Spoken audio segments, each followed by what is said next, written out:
The rain had just stopped when Mike Talbot pulled up to the worn gravel driveway at 128 Hollow Ridge Lane. The air was heavy with pine, and the lake down the hill still shimmered with leftover starlight. The cabin was older than he'd expected. Cedar shingles faded gray, porch sagging just enough to notice. But to Mike, it looked perfect. He parked his truck, rolled down the windows, and let the final guitar solo from his road trip playlist drift out into the quiet woods. Freedom, finally, after 30 years in logistics, a heart attack at 52 and a stretch of hollow months grieving his wife. This was supposed to be peace. He didn't see anyone around. No mailboxes in rows, no vinyl fences, no block parties with paper plates, and lukewarm burgers. The kind of place where neighbors nodded, then went about their business. So on his first Saturday, Mike did what he always did when he needed to feel like himself. He fired up the grill, cracked open a root beer, and turned on his old Marshall Bluetooth speaker. Just enough volume to let the soft rocks settle through the trees. He wasn't throwing a party, just reclaiming a moment. By sunset, he was halfway through a plate of brisket and Fleetwood Mac's Landslide, when he heard the knock, 3 times, sharp, rapid. He opened the door. Standing there, holding a clipboard and wearing a plastic smile, was a woman in her early 60s with sharp red lipstick and tennis shoes that hadn't touched a court in years. "I'm Karen Mansfield," she said, as if her name came with a badge. From up the hill. Mike nodded. "Evenin'." She didn't return the greeting. "We like to keep things calm out here. Mr. Talbot, you're new, so I'll assume you didn't know. Sound travels across the water. Music especially." He waited for her to continue. She didn't. Just stared. "I can turn it down," he said. "I'd appreciate that. The neighborhood has standards, and we like to enforce them before things get out of hand." "Didn't know there was a formal HOA. There's a committee," she said. "Some of us still care." With that, she turned and walked back up the path, clipboard swinging at her side. Mike turned the volume halfway down, not off, just enough to make a point. He stood on his porch a while longer, watching the sky burn into night. That was his first mistake, assuming the conversation was over. The second came 3 days later, when he found a folded piece of paper wedged into his screen door. No envelope, no stamp. Just typed words on a printer with a fading ink cartridge. It read like something from a high school principal's office. Disruption, violation, failure to observe neighborhood etiquette, no signature, no HOA, letterhead. He looked up toward the hill. Her house wasn't visible, but he could sense it watching. That night, he left the speaker off. Not because he was afraid, he just wanted to think. But something strange happened. Around midnight, a single motion light flickered in the corner of the yard. Mike stepped outside, barefoot, cold porch creaking under him. His extension cord, which powered the outdoor lights and speaker setup, had been yanked from the socket, frayed. Torn. He followed the line toward the tree line. A broken garden gnome lay face down near the fence post. Still no sound from the neighbor's house. The next morning, he asked the retired couple across the road, the Chapmans, if they'd heard anything. "Oh, it's probably just Chase," Mrs. Chapman said. "Karen's son. He's home again. Temporarily. He's got a temper," Mr. Chapman added quietly. "Used to be a football prospect, till he, well, fell into some trouble." Mike raised an eyebrow. He doesn't take kindly to loud music, or anyone he thinks disrespects his mother. That was the moment Mike realized this wasn't about sound. It was about control, and the story. It was just beginning. Mike didn't bring it up again. Not the note, not the cable, and not the broken gnome. He thought about it, sure. But what was he going to say? "Hey Karen, did your son sneak into my yard and vandalize my speaker cord?" There was no proof. Not yet. So instead, he did what anyone reasonable would do. He installed a trail cam, tucked low in the dogwood trees by the edge of his porch, angled just enough to catch the footpath between the cabins. It wasn't visible unless you were looking for it. And Mike was betting no one was. Days passed without incident. No music. No grilling. Just quiet. Almost too quiet. Then, just before sunrise on a Friday morning, it happened again. Another folded letter. Same cheap paper, same faint ink. This one was even bolder. Second notification, it said in bold letters, "Your failure to cease non-compliant behavior will result in a formal committee intervention. You are now under watch." Mike didn't even know what that meant. He hadn't played music since the first visit. He hadn't even been outside after 8 p.m., the only noise on his property. was the wind and the occasional owl. He scanned the yard. The camera light blinked. Good, it was rolling. He tucked the letter into a folder he started keeping, just for this nonsense. Later that afternoon, he took a slow walk up the road toward the Mansfield place. He didn't knock, just paused outside the wooden, no trespassing sign staked into their yard. Wind rustled the pine needles. The windows were closed, curtains drawn. Just as he was about to turn back, the front door creaked open. Karen stepped out, holding a coffee cup. "You lost?" she asked, not smiling. "No," Mike said calmly. "Just taking a walk. Beautiful trail." She tilted her head. "Well, we like to keep the peace up here. Straying too far up the road can make folks nervous." Mike looked at her long and hard. "Did you leave another note at my door?" Karen didn't blink. "I don't leave anonymous things." "I never said it was anonymous." A beat passed. She sipped her coffee. "Then maybe someone else is fed up. We're a community, Mr. Talbot. People talk." He turned to leave. As he walked away, she called out, almost playfully, "You know, Chase says he saw someone lurking near your shed the other night. Might want to check your locks." Mike didn't look back. He spent the next hour going over the footage. The trail cam had caught something. A figure, tall, broad-shouldered, stepping just onto the porch in the dead of night. The camera didn't have audio, but the movements were clear. The man didn't knock. He simply bent down, placed the letter, and turned without a glance. Mike froze the frame. It wasn't Karen, it was Chase. Same lumbering walk. Same beard shadow, same posture he'd seen at the edge of the woods that first day.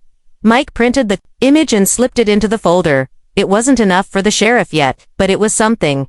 That weekend, Mike tested the waters. He placed a speaker on the porch, but didn't turn it on. Instead, he just sat in the rocking chair with a book. Hours passed. Nothing then. Around 6 p.m., headlights appeared up the road. A black SUV pulled to a slow stop near his driveway. Chase stepped out, holding a clipboard. Mike stayed seated. Chase didn't approach.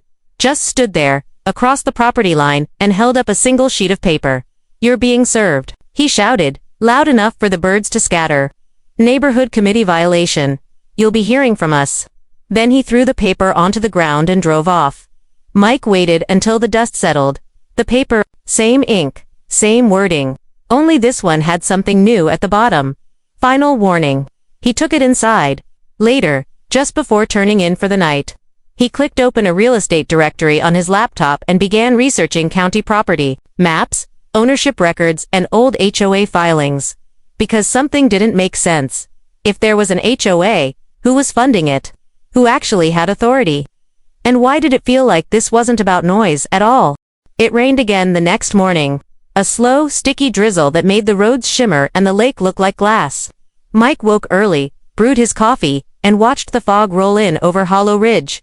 He didn't turn on music, didn't touch the speaker, but he didn't need to. At 9:12 a.m., as he was coiling a garden hose near the porch, he heard it, the crunch of gravel under heavy boots. Not from the road, but from the path behind the tool shed. Chase appeared like he'd been waiting to be seen, sleeveless hoodie, arms crossed, walking slow, eyes locked on Mike like a security camera. "Nice morning," Mike said evenly. Straightening up, Chase didn't respond. Instead, he pulled something from his hoodie pocket, a folded paper, then let it fall to the ground at the base of Mike's stairs. "This is your last notice," he muttered. Mike looked down at the damp sheet. No envelope, no address, not even his name on it. "I assume this is another neighborhood complaint?" he asked. Chase cracked his neck. "It's your behavior. It's making people uncomfortable." Mike's eyes narrowed. "What people?" "Everyone," Chase snapped. "You think you're slick with the camera and the paper trail, but you're on private watch now. We're filing with the zoning office." Mike stepped closer, not enough to provoke, just enough to make Chase think. "You do know I've read the county records. Right. There's no active HOA. Nothing formal. You and your mom are bluffing." Chase didn't flinch. He just smiled. There are other ways to make someone move out. Then he turned and walked off, slow and deliberate, kicking pine needles with every step. That afternoon, Mike walked the perimeter of his property with a yellow notepad and a drone app. He mapped the tree lines, marked fence lines, checked every foot of his land against the county plat. Just after sunset, his trail cam pinged.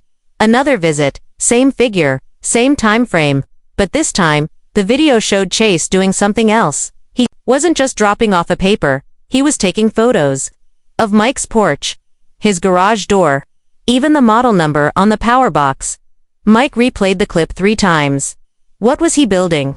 The next morning, Mike drove into town. He made 2 stops, the zoning office and the sheriff's substation at zoning. He asked about any recent complaints or permit filings involving his address. The clerk scanned the system. Nothing.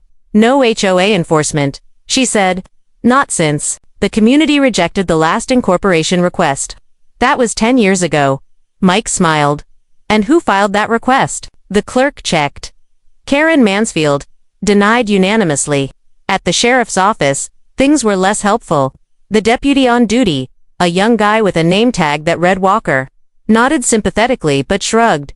As long as he's not physically harming you or trespassing, it's civil. Document everything, though. I already am, Mike said, holding up the printed photo of Chase on his porch. Walker leaned closer. You might want to keep your head down for a bit, he said. Chase has a history. Some sealed charges, from back when he was under 21. Nothing recent, but don't poke the bear. If you catch my drift. Mike pocketed the photo. He wasn't poking anything. He was watching. That evening, Mike did something subtle. He placed a pair of Bluetooth speakers on the far edge of his property, facing the trees. He didn't power them on, just left them there like bait. Then he sat back with a cold drink and waited. At 9:48 p.m., another ping. Motion detected. Chase again, but this time he wasn't alone. A second figure, shorter, moved alongside him. From the posture and frame, it wasn't Karen. Likely someone younger, a friend or local buddy. They examined the speakers, took photos, again, then left Mike save the clip and labeled it Double Visit Night 3. Inside, he opened his folder of printed documents, all the complaint letters, all the photos, the deed to the land, a copy of the failed HOA application from a decade earlier. Then he began drafting something of his own, not a threat, not a complaint, a request. The county allowed private recreational designations on any property over half an acre. Mike's was nearly 4. He just needed 1 signature. And tomorrow, he planned to get it, because Karen and Chase weren't the only ones who could play by the rules. They just never expected anyone else to read them. The next morning, Mike made good on his plan. He drove to the county building and filed for a private use designation on the southern edge of his property. It was a simple request, a personal outdoor gathering space. Under recreational zoning, legal, boring, effective, it gave him permission to host quiet events, have friends over, and should the time come play music at regulated decibel levels. Nothing loud, just consistent. It wasn't about the music anymore, it was about sending a message. That afternoon, as the sun began to slide behind the tree line, Mike set out 2 chairs by the fire pit. No speakers, no party, just silence. Then the cruiser rolled in, white and blue, with the hollow county seal on the side. 1 deputy, middle-aged, tall, not the one from before Mike met him halfway down the drive. Afternoon, the deputy said, You Mike Talbot? That's me. I'm Deputy Rhodes. Got a call from a Ms. Karen Mansfield about a disturbance here. Said you were playing aggressive music and provoking her son. Mike raised an eyebrow. You hear anything when you pulled in? Rhodes glanced back toward the woods. Just birds. She's called before, Mike said. Every time. It's about a speaker that's not even turned on. Rhodes nodded slowly. Mind if I take a look around? Be my guest. The deputy did a quick loop. No volume violations. No signs of a party. Just Mike's grill, his chairs, and the drone of cicadas. Rhodes returned to the driveway. I'll note that everything was quiet, he said, almost apologetically. But she's insistent. And she told the dispatcher something else this time. Mike folded his arms. She said her son has a firearm, and that if we don't deal with it, he might. Mike blinked. She said that to a dispatcher. Rhodes sighed. Yeah, it's in the report. The silence between them tightened. I've got cameras, Mike said, footage of him on my porch. Making threats. You willing to share it with us? I can email it now. Rhodes stepped back to his car, clicked his radio, and started calling it in. Things had changed. This wasn't a neighbor dispute anymore. This was now a safety concern? Mike emailed the footage and watched from his porch as 2 more cruisers pulled up the hill. Karen's house came into view through the trees, and for the first time in days, Her porch light flicked on. Two officers approached. One knocked, no one answered after a few minutes. They left a notice on the door. Mike didn't need to read it. He knew the tone. The camera on his porch caught it all. Karen standing behind the curtains, just out of sight, holding her phone in one hand. Chase pacing like a caged animal in the background. That night, Mike didn't sleep much. His mind kept spinning, not with fear, but with calculation. Every threat they made, every bluff they tried, was weakening. The story was unraveling. At 2:13 a.m., another ping from the trail cam. Chase again. This time he didn't come close. He stood in the shadows, facing the house, hands clenched. He didn't move for 5 full minutes. Then he turned and vanished into the woods. Mike watched the footage twice before saving it to a new folder labeled Escalation. The next day, no notes, no drive-bys, just silence. Until noon.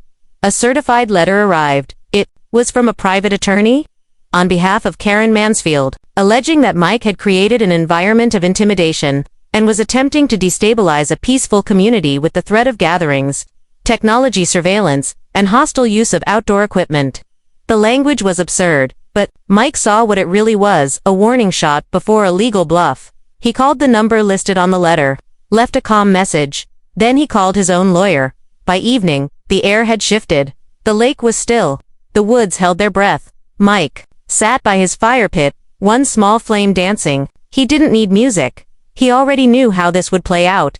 If they wanted to come after him with shadows and letters, he'd answer with light. And proof. Because the next visit wouldn't be from a deputy, it would be from a judge. Mike didn't answer the letter. Not right away. Instead, he waited. He spent the next 2 days tightening the perimeter of his property. New cameras, elevated mounts, higher definition. Every inch of his fence line was now under silent surveillance. He added solar-powered floodlights and installed a discrete motion sensor that triggered an alert to his phone. By the third night, the sensors lit up. Chase had returned. He wasn't sneaking anymore. He walked through the woods like he owned them. Slow, deliberate steps, eyes straight ahead. But this time he crossed the line. Literally, the footage showed Chase stepping 3 feet past the fence and onto Mike's land. He stood there, staring up at the trail cam like he could feel its lens burning through the dark. Then he said something. The audio was faint, but Mike enhanced it. "If the cops won't do anything about you, I will." It wasn't screamed. It wasn't theatrical. It was calm, almost rehearsed. That made it worse. Mike stared at the footage, then saved it into a folder marked Threat. Confirmed. He made one call. This time, it wasn't to the sheriff. It was to an attorney named Ava Klein, a former prosecutor turned civil rights expert, now handling real estate defense cases. She wasn't cheap, but Mike didn't care. He sent her the video. She responded within 10 minutes. "Meet me tomorrow at 9. Bring everything." The following morning, Mike sat across from her in a windowless office lined with boxes of past cases. He laid out the entire paper trail, letters, maps, surveillance, the zoning approval, and every recorded moment Chase had stepped on his property. Ava studied it in silence. When she finished, she leaned back, tapping her pen on her notepad. "Here's what we do. First, we file a protective order. Not just for you, but for your property. That gives law enforcement more teeth if he steps 1 inch over again." Mike nodded. "And second," she continued, "we go after the root of this. The false HOA." Mike raised an eyebrow. "You mean Karen?" "No, I mean the fact that they've impersonated a governing body to intimidate you. That's fraud. Civil, possibly criminal. If we file a formal complaint and prove they've issued threats under a fake authority, you can take them to court." Mike felt something shift inside him. For the first time since moving in, he wasn't reacting. He was preparing. Back at Hollow Ridge, the tension rippled. Karen's porch was quiet, but her curtains remained drawn. Chase hadn't been seen in 2 days. No letters, no calls, just the sense that something was building behind those walls. Then came Saturday night. Mike was hosting a quiet dinner for 3 friends from town, fellow veterans who'd helped him move in. They sat under the string lights near the fire pit, no music, no alcohol, just food and quiet talk. At 8:37 p.m., motion triggered. Chase again, but this time, he didn't stop at the edge. He walked through the backwoods and up to the clearing near Mike's garage, where the speaker had once stood. He looked around, saw the guests, saw Mike, and pulled out his phone. "Smile," Chase said loudly. This is evidence of illegal assembly? You'll be hearing from our lawyer. Mike stood slowly. You might want to leave, he said, voice even. You think you can scare me with cameras? No, Mike said, but maybe the sheriff can. And just like that, a cruiser rolled into the driveway. Deputy Rhodes stepped out. Chase's face shifted. Sir. Rhodes called out, you're violating a temporary order that was filed this morning. You're trespassing. I wasn't even near the house, Chase barked. This is harassment. Rhodes calmly lifted a tablet. We've got the footage. We've got the new line markers. You crossed onto private land without invitation. Chase froze. Karen's porch light flicked on, but no one stepped out. Rhodes approached. We can handle this civilly, but if you refuse to leave again, next time, we won't be asking. Chase stared at Mike for one long second, then turned and walked back into the dark. That night, Mike stood by the lake alone, no music, no noise, just the rustle of wind, and the echo of something coming undone. He didn't smile, not yet, because the real move was next, and they'd never see it coming. 2 days passed with no word from Chase and no letters from Karen, but Mike wasn't relaxing. He was reloading. After filing the protective order and consulting with Ava, he got to work on something that had nothing to do with retaliation, and everything to do with leverage. With his zoning application now officially approved, Mike was legally authorized to host personal recreational gatherings on a portion of his property. So he built a space, nothing fancy, just a flat stone patio, 2 benches, and a fire ring. Then he added a low-power outdoor speaker system and mounted it near the trees. Not loud enough to disturb, just enough to reach the property line. Then, he sent out a few invites. Friday evening rolled in soft and golden, and 4 neighbors showed up. Not partygoers, just residents from the other end of Hollow Ridge Lane. Retired, polite, but curious. They brought pie and folding chairs. They all had stories.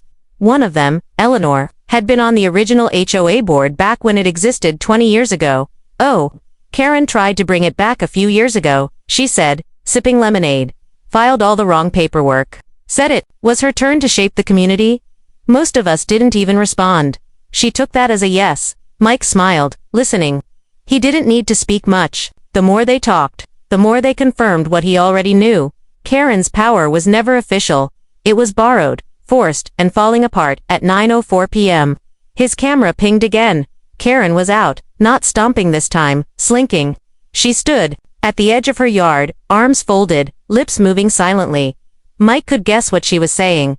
Watching him, watching the others. Watching the very thing she claimed to protect the neighborhood from. Community, but it was slipping out of her hands. The next morning, a new letter arrived. This time not from her. It was from a real attorney, one she'd apparently hired in town. The wording was more careful now. Concerned that Mr. Talbot's activities may be infringing on the peace of long-standing residents. Requesting mediation. Urging caution. Mike sent it to Ava. She laughed. She blinked. She said, "We're winning," but Mike wasn't celebrating. He had one more move in mind. He opened his laptop and searched for recent property transactions. He found one. A small triangular strip of land behind Karen's fence had gone into pre-foreclosure 2 months ago. It had been unused for years, a leftover parcel the original developer never built on, and it was for sale. Asking price, $6,000. Mike called the agent. "I'll wire it today," he said. By Monday, it was his. He now owned the land behind Karen's fence, a tiny sliver, but it connected directly to the trail behind her house. He didn't put up a fence. He didn't post signs. He just installed a small bench and a second trail cam. Karen noticed. On Tuesday, she marched to the edge of her yard and stood at the property line. Mike saw her from the window but didn't go out. He just waved once and shut the curtain. The next morning, a different neighbor, Alan, from 2 houses down walked over, holding a pie. Saw the bench, he said. "Nice spot. You thinking of clearing a path all the way to the ridge?" Eventually, Mike said. "Now that I own it, might as well make it useful." Alan laughed. "Well, if you ever need help with a trail day, count me in. Been waiting years for someone to loosen her grip on this place." Mike thanked him and looked toward Karen's house. No movement, no lights. That night, he powered up the speakers for the first time. Volume low song. Hotel California. He sat by the fire pit, alone, watching the lake shimmer under moonlight. The breeze carried the chorus just far enough to reach the edge of the woods. Not loud enough to disturb, just enough to remind. Karen watched from her porch. She didn't come down, didn't scream, didn't send chase. She just stood there, frozen, as the song echoed back toward her in the dark. By Wednesday, the bench behind Karen's fence had become the talk of Hollow Ridge. Some saw it as a statement, others saw it as progress. But one thing was clear. It made Karen furious. Mike didn't need cameras to confirm it. Her reaction echoed in subtle waves. Neighbors stopped waving at her. More people walked past her yard than usual. And Chase's truck disappeared from the driveway. For a while, it seemed like silence was her only move. Then she tried something bold. That Friday, she printed flyers. They appeared on every mailbox up and down the lane, hand-delivered, typed in all caps. Notice, community safety meeting regarding property disturbances and music violations. Signed, Karen Mansfield, HOA Concerned Citizens Committee. It was all smoke. There was no HOA, no recognized committee. Just Karen's old clipboard, her printer, and whatever credibility she had left. Still, Mike took no chances. He made copies of the flyer, photographed each one, and passed them to Ava. Her reply came quick. This is textbook misrepresentation. Let her host it. We'll be watching. Saturday evening rolled in quiet. Mike stayed home. He didn't attend the meeting. Neither did most of the neighbors. The only cars in Karen's driveway belonged to 3 familiar faces. A couple from the end of the cul-de-sac and one man no one recognized, tall, crew-cut, in khakis. Mike's cameras picked up most of it from a distance. Karen stood on her porch, giving a speech no one asked for. Reading from a sheet of paper like she was delivering a war report. The man in khakis, later confirmed to be an off-duty security consultant, nodded along. At one point, he shook Chase's hand. Yes, Chase was back, and he wasn't hiding anymore. That night, the music started. Not from Mike's side, from Karen's. Just after 10 p.m., someone fired up a speaker at the edge of her backyard. Bass, pulsing, fast, not the kind of music she'd normally approve of. It was bait. Mike didn't respond, didn't turn on his own speaker. He just turned on the cameras and documented the time. At 10:26 p.m., Chase stepped out with a flashlight and pointed it at Mike's property, sweeping it back and forth. Mike stayed inside. At 10:31 p.m., Karen called the sheriff, said Mike was hosting an illegal rave. The cruiser arrived at 10:48. Same deputy, Rhodes. He pulled into the gravel drive, stepped out slowly, and looked around. Mike met him at the porch, already holding a mug of coffee and a tablet with time-stamped footage. Rhodes didn't even need to ask. I've got audio and video from 9 p.m. until now. Mike said calmly. No music, no guests, just documentation. Rhodes sighed. Dispatch said Karen claimed there were over 20 people here. Mike handed him the footage. I'm happy to walk you through it. Or you can save yourself some time and check out her yard. Rhodes smiled. Already planning to. By 11:15, Karen had received a warning. Chase, for once, didn't shout back. He just watched from the shadows, arms folded, chewing his lip. Something about his posture had changed. It wasn't aggression anymore, it was nervousness. The next morning, a neighbor named Tom dropped by. You flipped the street, he said. People used to be afraid of her. Now they're just tired. Mike nodded. I'm not trying to flip anything, he replied. I just want to live in peace. Tom looked toward the trail behind Karen's fence. You heard about the land, right? Mike raised an eyebrow. What land? Far Ridge, behind her lot, thought it was protected. Turns out it's going up for tax auction next month. Mike didn't answer right away. He just pulled out his phone and made a quiet note. That evening, he walked the full stretch of his new trail. When he reached the bench near Karen's fence, he paused. The house was quiet.